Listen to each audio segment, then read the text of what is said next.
दिखाता हूँ। मैं चाहूँगा कैमरामैन ज़रा आगे आए।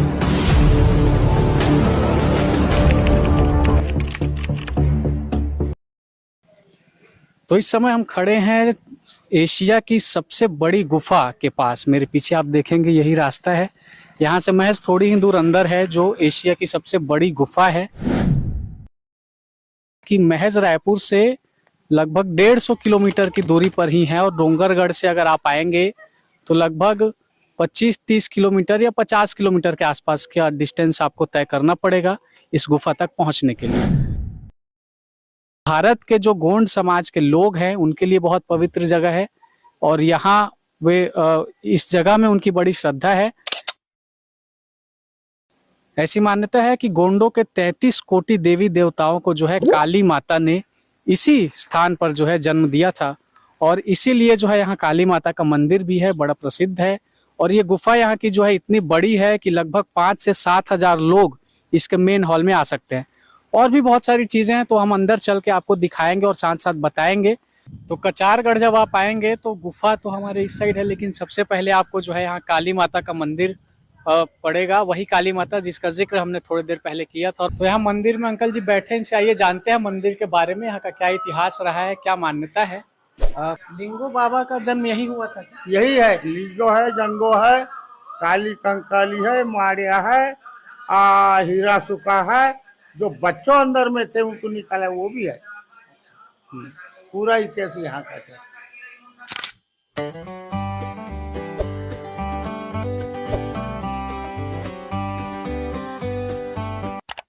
तो इस समय हम पहुंच चुके हैं एशिया के सबसे बड़े प्राकृतिक गुफा के सामने। यहाँ आप मेरे पीछे देखिए, ये जो गुफाएं हैं सामान्य गुफाएं नहीं हैं, एशिया के सबसे बड़ी प्राकृतिक गुफाएं हैं। इस गुफा का जो मेन हॉल है इतना बड़ा है कि 5 से 7 हजार लोग उसमें आ सकते हैं, और ये करीब 2500 साल पुराना है। और फिलहाल अभी अंदर चलते हैं और चल के देखते हैं कि इस गुफा के अंदर क्या क्या मिलता है। तो आइए चलते हैं। तो इतने दूर चल के आने के बाद अब हम पहुंच चुके हैं गुफा के पास। आप मेरे पीछे देखिए कितनी बड़ी गुफा है, और ये सिर्फ एक गुफा नहीं है, और भी ऐसी ऐसी गुफाएं हैं। अभी तो ये शुरुआत है, पहली गुफा जो सामने दिखी है हम वहीं पहुंचे हैं। तो आइए इसमें अंदर चलते हैं और अब आपको अंदर से दिखाते हैं कि ये कैसा लगता है, अंदर क्या क्या है। बहुत बड़ी ये गुफा है। अब समझ आ रहा है कि एशिया की सबसे बड़ी प्राकृतिक गुफा इसे क्यों कहते हैं। अब क्योंकि यहाँ पे इस वक्त हमारे अलावा और कोई नहीं है, तो थोड़ा सा डर भी लग रहा है, पहली बार हम खुद आए हैं।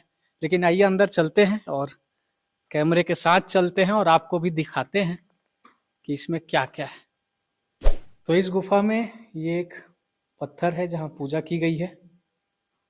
कौन से भगवान का है ये तो हमें नहीं पता है, लेकिन है। और इसके अलावा जो है इस गुफा में चट्टानें हैं और प्राकृतिक गुफा है।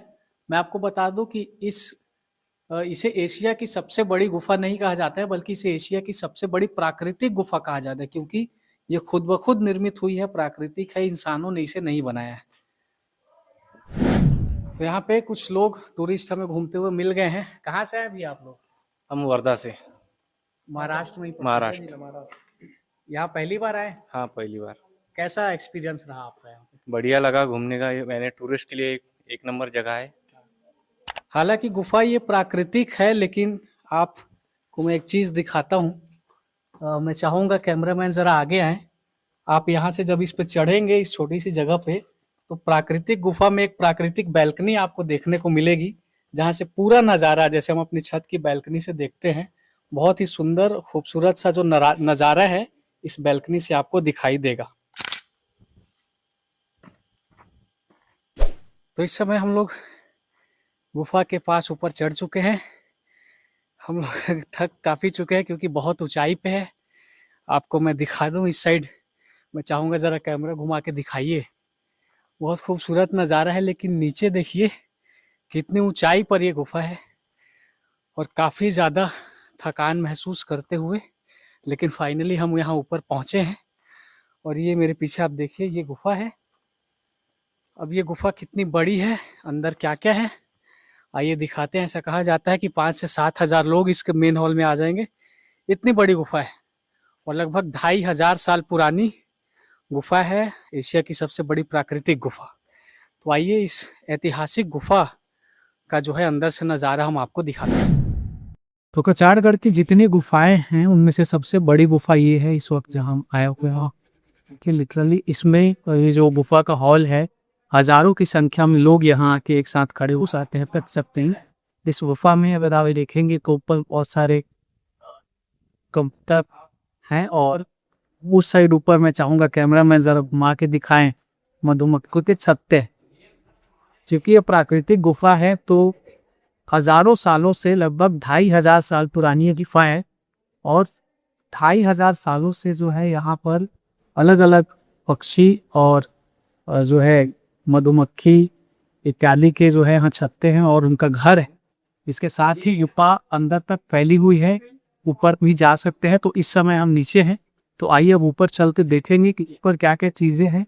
और आप ये इस साइड अगर देखेंगे राइट साइड तो गोंड समाज का जो है यहाँ पे मंदिर भी है, छोटा सा पूजा पाठ चलता है। तो जैसे ही गुफा के अंदर आएंगे शुरुआत में आपको मंदिर दिखेगा। इसके बाद अंदर की ओर अब चलते हैं और अंदर की ओर देखते हैं कि और क्या क्या चीज़ें हैं। और क्योंकि ऐसा कहा जाता है कि यहाँ पे पाषाण युग के जो है मानव जीवन के उस समय की सभ्यता के चिन्ह हैं। तो अंदर चल के देखते हैं और आपको दिखाते हैं कि हमें क्या क्या दिखाई देता है।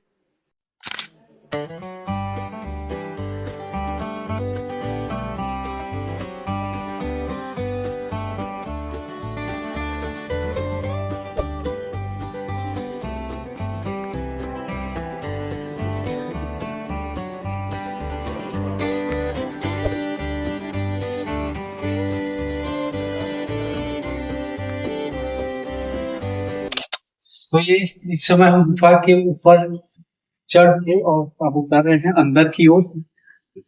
रास्ता काफी ऊबड़ खाबड़ है। जैसा प्राकृतिक गुफा है वैसा ही प्राकृतिक रास्ता भी है। अब जरा अगर आप यहाँ पे आए तो संभल के चलिएगा वरना चोट भी लग सकती है। और नीचे अब जब आप आएंगे इस गुफा में अंदर एक छोटा सा कुंड भी है पानी का। और ऊपर आप मेरे देखिए वो जो गुफा का छत है खुला हुआ है, तो वहां से रोशनी भी आ रही है। तो ऊपर से जब इतनी ऊंचाई से रोशनी आती है और नीचे ये कुंड, तो काफी एक खूबसूरत नजारा भी दिखाई देता है इस गुफा में। और इस कुंड के साथ ही सामने आप देखिए, इस कुंड के सामने मंदिर है गोंड समाज का, उनके देवी देवता का, गोंड समाज के देवी देवता का मंदिर है। तो एक बहुत ही खूबसूरत यहाँ नजारा दिखाई देता है कि यहाँ गुफा के अंदर एक कुंड के ऊपर गुफा का छत खुला हुआ जहां से रोशनी आ रही है और सामने जो है भगवान का मंदिर है, गोंड समाज के देवी देवता का मंदिर है इस गुफा में। तो ये मंदिर का जो एक एरिया है बड़ा खूबसूरत हो जाता है। ऊपर से जब रोशनी पड़ती है, ऊपर से गुफा के छत से रोशनी और कुंड की ठंडक और सामने पवित्र स्थान देवता का, तो एक बहुत ही अलौकिक दृश्य यहाँ पे दिखाई देता है। तो अगर आप यहाँ आएंगे कचारगढ़ की गुफाएं देखने तो यहाँ जरूर आइएगा, क्योंकि यही मेन गुफा है और ये मंदिर है। तो जैसा कि ये गुफा इतना बड़ा है कि इसके हॉल में जो है हजारों लोग आ सकते हैं। हमने आपको अभी हॉल दिखाया, जब अंदर आए हैं ये कुंड है। तो अब अंदर की ओर इसे एक आप कमरा समझ सकते हैं। ये भगवान का जो है मंदिर है, एक कक्ष के रूप में भी इसे देखा जा सकता है। और इसके साथ ही इस बड़ी सी गुफा में कई छोटे छोटे कक्ष आपको दिखाई देंगे। जैसे यहाँ से इस वक्त जाने का रास्ता नहीं है, लेकिन उस साइड से शायद वो आप मेरे सामने देखिए एक छोटा सा दिखाई दे रहा है कमरे जैसा, उसे आप एक कक्ष कह सकते हैं। यहाँ से भले छोटा दिखाई दे रहा होगा, अंदर से वो बड़ा होगा। वैसे वैसे ऊपर एक और है और बहुत सारे इस गुफा में कक्ष भी हैं। तो ना केवल एक हॉल है बल्कि एक कक्ष भी है। इस गुफा को आप एक बड़े से महल के रूप में भी देख सकते हैं। और हो सकता है कि पाषाण काल में जब पुराने समय में लोग यहाँ रहते हो तो ये एक बड़ा महल ही रहा हो, बहुत सारे लोगों के रहने का स्थान रहा हो।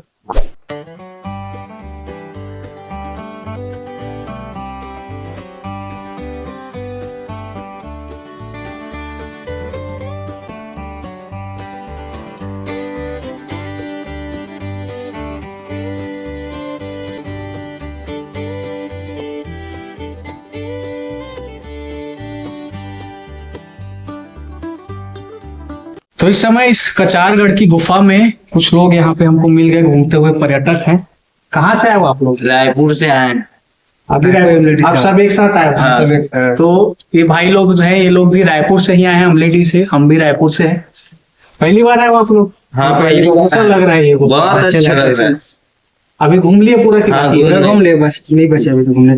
चप्पल पहन के अंदर नहीं नहीं, यहाँ से चप्पल पहन के नहीं आ सकते, मना है चप्पल पहन के आने के सामने लिए। मंदिर हाँ, है। मंदिर है, मंदिर की वजह से। गोंड समाज का, ये जो मैं आपको बता दूं, गोंड समाज का मंदिर है। इस समय जहां हम खड़े हैं, यहाँ भी गोंड समाज का मंदिर है। और ऐसा माना जाता है कि गोंड समाज की जो उत्पत्ति है यहीं से हुई है, ये मान्यता है। तो देश भर के जो आदिवासी गोंड समाज के लोग हैं, वो इसे अपना बहुत पवित्र स्थान मानते हैं, इस कचारगढ़ की गुफा को, और यहाँ पे आते हैं। आप लोग कहाँ से आओगे? हम लोग रायपुर से आए हैं। सब साथ में हम लोग हम शिमला से, दोस्त हैं। शिमला से। सब दोस्त हम लोग शिमला से। आप सिंघम? हाँ, शिमला से। पूरे, अब मैं आपको बता दूं कि हालांकि एरिया महाराष्ट्र में पड़ता है, लेकिन छत्तीसगढ़ से करीब होने के कारण ज्यादातर पर्यटक जो है पूरे छत्तीसगढ़ से यहाँ पे आते हैं। तो ये है कचारगढ़ की गुफा, और काफी खूबसूरत भी है। तो अगर आपका इधर आना हो डोंगरगढ़, तो 50 किलोमीटर बढ़ जाइए और कचारगढ़ की गुफाएं देखने भी आप आ सकते हैं। यहाँ पर जब आप आएंगे तो ये जो गुफा है, एशिया की सबसे बड़ी प्राकृतिक गुफा है, और उसके साथ ही इसके जो रास्ते हैं वो भी प्राकृतिक है। गुफा तो प्राकृतिक है ही, रास्ते भी प्राकृतिक है। आप देखेंगे कि ये जो रास्ता चढ़ने उतरने का है, सीधा चट्टानों से होकर गुजरता है, चट्टानों के माध्यम से ही चढ़ना उतरना पड़ता है। कोई अलग से सीढ़ी यहाँ पर अभी तक नहीं बनाई गई है। ऐसे में खासकर बरसात के दिनों में दिक्कत यहाँ होता होगा कि लोग फिसल भी जाते होंगे, क्योंकि काफी जो चट्टानों पे है, पानी लगने से फिसलन हो जाती होगी।